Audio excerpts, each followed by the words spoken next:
Bismillahirrahmanirrahim. Assalamualaikum warahmatullahi wabarakatuh. Alhamdulillah. Alhamdulillahillazi hadana li hadza wa ma kunna linahtadiya laula an hadana. Asyhadu an la ilaha illallah wahdahu la syarika lah. Wa asyhadu anna Muhammadan abduhu wa rasuluh la nabiyya ba'dah. Allahumma salli wa sallim ala sayyidina wa maulana Muhammad wa ala alihi wa sahbihi ajma'in. Inna Allaha wa malaikatahu yusalluna 'alan nabi. Ya ayyuhallazina amanu sallu 'alaihi wa sallimu taslima. Wa qala ta'ala fil kitabil karim, a'udzubillahi minasyaitonir rajim. Ya ayyuhallazina amanu taqullaha haqqa tuqatih wa la tamutunna illa wa antum muslimun. Wa tasimu bihablillahi jami'an wa la tafarraqu wazkuru ni'matallahi 'alaikum iz kuntum a'da'an fa'alafa baina qulubikum fa asbahtum bi ni'matihi ikhwana wa kuntum ala safa kufratin minan nar kazakum minha kadzalika yubayyinu Allahu lakum ayatihi la'allakum tahtadun. Shadaqallahul azim. Segala puji dan syukur selalu kita panjatkan kehadirat Allah, Tuhan yang maha kuasa, Tuhan yang maha besar, pemilik alam semesta, atas segala nikmat yang Allah berikan kepada kita pada subuh hari ini. Nikmat terbesar yang Allah berikan kepada kita adalah nikmat iman dan nikmat sehat. Dengan iman Allah menggerakkan hati kita untuk datang ke masjid ini. Dengan sehat Allah menggerakkan kaki dan tangan kita untuk bisa sholat subuh berjamaah di masjid ini. Dan kita adalah orang-orang yang dipilih oleh Allah untuk bisa melaksanakan sholat subuh berjamaah di masjid. Jika mereka tahu berapa hebat dan dahsyatnya keberkahan sholat subuh di masjid, merangkak pun teman-teman kita yang ada masih tidur saat ini, mereka mau datang ke masjid. Mudah-mudahan setiap langkah kita dan ayunan tangan kita tadi ke sini satu persatu akan menggugurkan dosa-dosa kita. Setiap langkah kita dan apa yang kita lakukan semua akan dicatat oleh Allah sebagai amal ibadah untuk kita semua. Amin. Ya Rabbal Alamin. Selawat balik salam selalu kita haturkan kepada junjungan kita baginda Nabi besar Muhammad sallallahu alaihi wasallam. Mudah-mudahan kelak kita diakui sebagai umatnya Rasulullah. Kita akan mendapatkan syafaat Rasulullah dan kita akan dipanggil untuk berkumpul di telaga haudnya Rasulullah. Dan insyaallah kita akan berada di belakang Rasulullah untuk masuk ke Jannatul Firdaus. Innal ladzina amanu wa 'amilus shalihati kanat lahum jannatul firdaus khalidina fiha la yabghuna anha. Kita akan kekal di Jannatul Firdaus dan kita tidak ingin keluar dari Jannatul Firdaus. Insyaallah. Yang saya hormati pengurus masjid Ibu Rahmat, Rumah Islami Center, para ustadz, tuan guru, imam masjid yang dirahmati Allah. Hampir 20 tahun yang lalu saya ada tinggal di rumah ini. Saya tinggal di Gunung Kasab. Waktu itu saya bertugas di Rokan Hilir. Kemudian saya pindah ke rumah ini. Dan hari ini saya hadir di rumah ini. Sungguh luar biasa berdiri masjid yang megah seperti ini. Ini adalah sebuah perjuangan yang harus kita tegakkan di jalan Allah.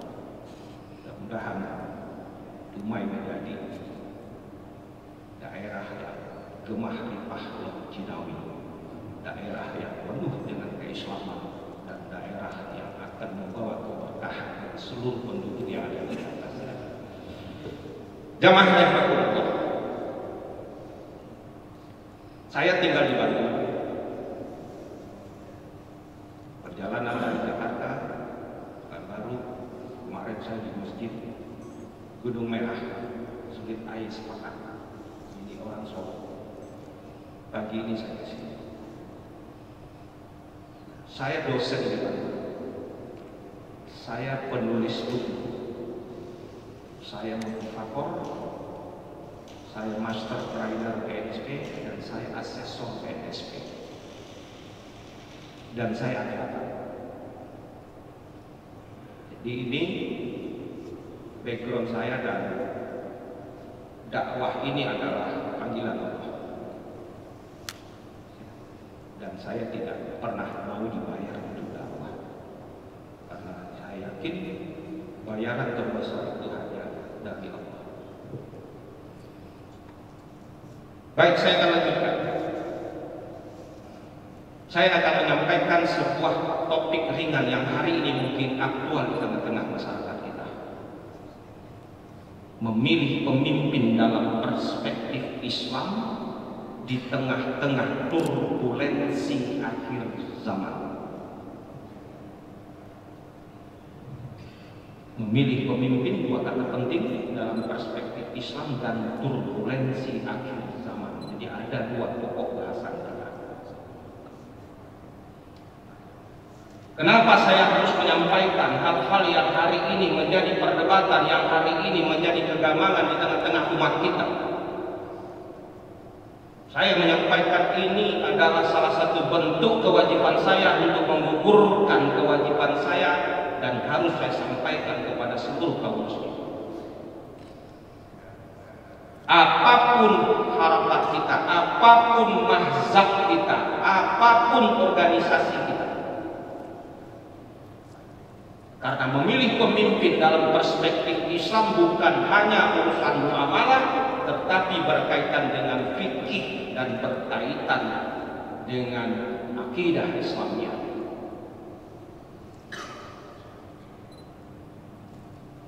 Ada dua pertanyaan yang harus kita sepakati. Kebetulan ada Pak Kapolres di sini. Selamat datang Pak Kapolres. Dua kesepakatan yang harus saya mesti tanya. Satu, boleh nggak umat Islam berbicara atau membahas pembahasan tentang politik dan pemimpin di masjid? Ada yang bisa jawab? Kok diam?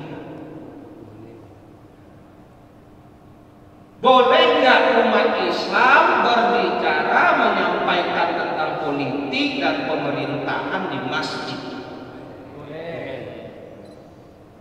Kok diam? Saya tidak harus diberikan pencerahan kepada umat bagaimana tentang politik, tentang pemerintahan. Boleh dilakukan di masjid. Yang tidak boleh itu kita menghasut, mengadu domba, menjelek-jelekkan orang lain, menjatuhkan orang lain, itu tidak boleh. Rasulullah pertama kali hijrah dari Mekah ke Yasrib. Yang pertama kali beliau bangun bukanlah bangunan yang megah, bukanlah jembatan yang panjang, tetapi yang beliau bangun pertama kali adalah masjid. Yasrib itu adalah nama Mekah sebelum terkenal hari ini. Dari masjidlah Rasulullah menyampaikan bagaimana tentang ekonomi, bagaimana tentang sosial, bagaimana tentang keamanan, dan bagaimana tentang politik dan bahkan strategi berperang Rasulullah berbicara dengan para sahabat di masjid. Yang tidak boleh kita di masjid pilih itu, ini jelek, ini buruk, ini jelek, ini punya ini, tidak boleh.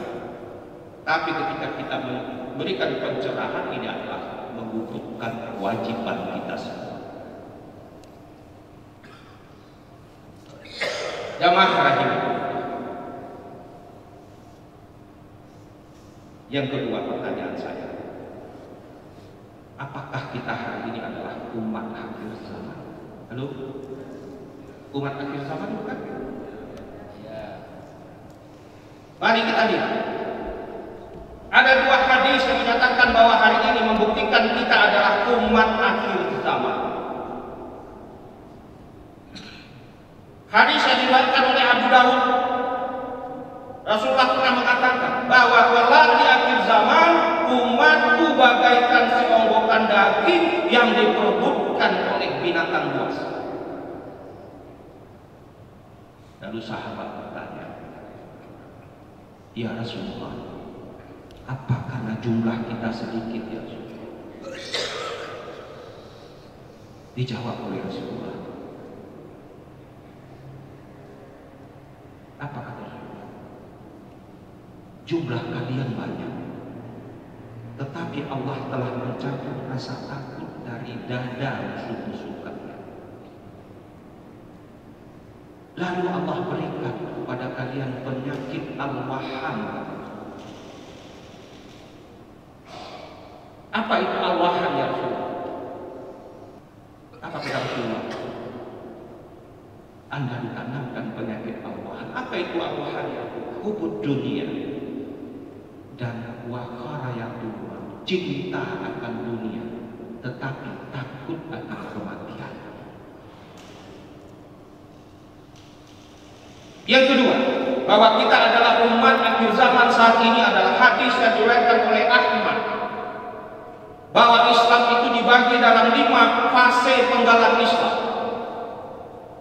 Fase pertama Islam yang disebut dengan fase nubuwah, yang berlangsung dari 601 sampai 632 Masehi. Fase ketika Islam dipimpin oleh Rasulullah Sallallahu Alaihi Wasallam. Fase itu telah selesai. Fase kedua Islam adalah fase yang disebut dengan alamin hajj nubuwah, ketika kepemimpinan Islam dilanjutkan oleh Khulafaur Rasyidin, Abu Bakar Siddiq, Utsman bin Affan, Ali bin Abi Thalib dan seterusnya, yang berlangsung dari 632 sampai 661 Masehi. Fase itu telah selesai. Fase ketiga Islam, fase yang disebut dengan mulkan akbar, fase ketika Islam dilanjutkan kepemimpinnya para dinasti-dinasti atau para Utsman, yang disebut dengan ada kita mengenal dinasti Abbasiyah, dinasti Umayyah, dinasti Utsmaniyah, yang berlangsung dari 662 Masehi sampai dengan 1924. Cukup panjang. Dan fase ini berakhir ketika dihancurkannya kerajaan Utsmani di Turki oleh seorang raja yang zalim yang bernama Mustafa Kemal Atatürk. Fase itu telah selesai. Dan hari ini kita berada di fase keempat dari 1924 sampai dengan hari ini, yang disebut dengan fase mulkan jabariyah.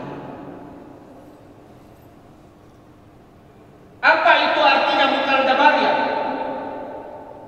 Fase di mana munculnya pemimpin-pemimpin yang tidak jujur, pemimpin-pemimpin yang tidak amanah, dan pemimpin-pemimpin zalim.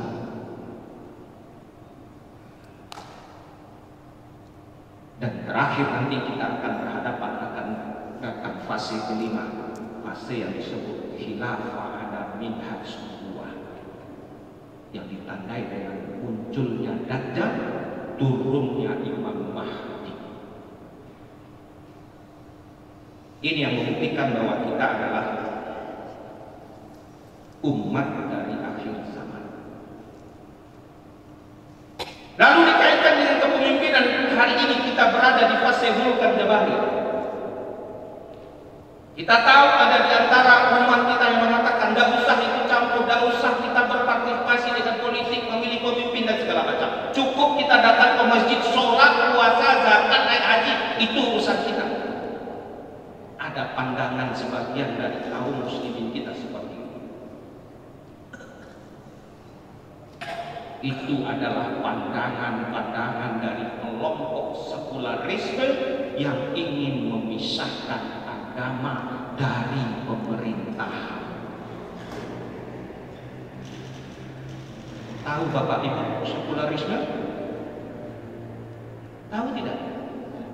Sekularisme itu udah umat Islam diam aja dah, kami yang ngurus negara ini. Salah. Negara ini didirikan atas petikan takbir dari para ulama kita dengan takbir Allahu Akbar, berdiri Indonesia. Maka alinea pertama kita di dalam pembukaan Undang-Undang Dasar dengan nama Allah.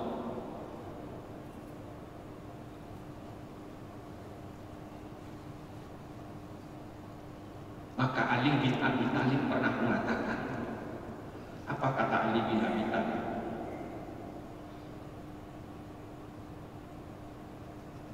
Bahwa kezaliman itu akan terus ada bukan karena banyaknya orang-orang jahat, tetapi karena diamnya kalian orang-orang baik.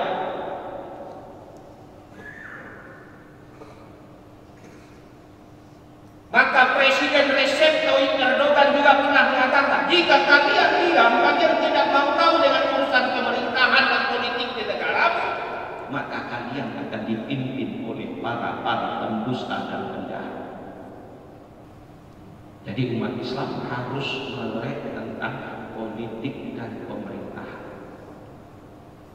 Saya bukan bagian dari tim sukses siapapun, baik nomor 1, nomor 2, nomor 3, tidak.